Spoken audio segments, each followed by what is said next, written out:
Good evening guys, day 18 ng mga broiler chicken natin. Ayan po mga kaibigan, mga ka-broiler. 42 heads. Ayan. Mainit na po ang panahon ngayon.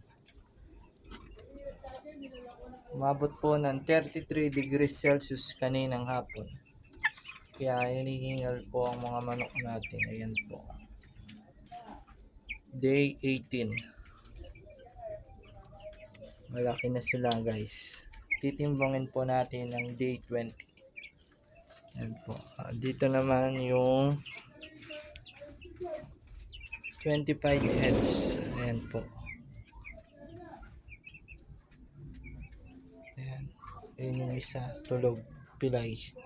Ayan pa. Okay guys. Thank you for watching. See you on the next videos.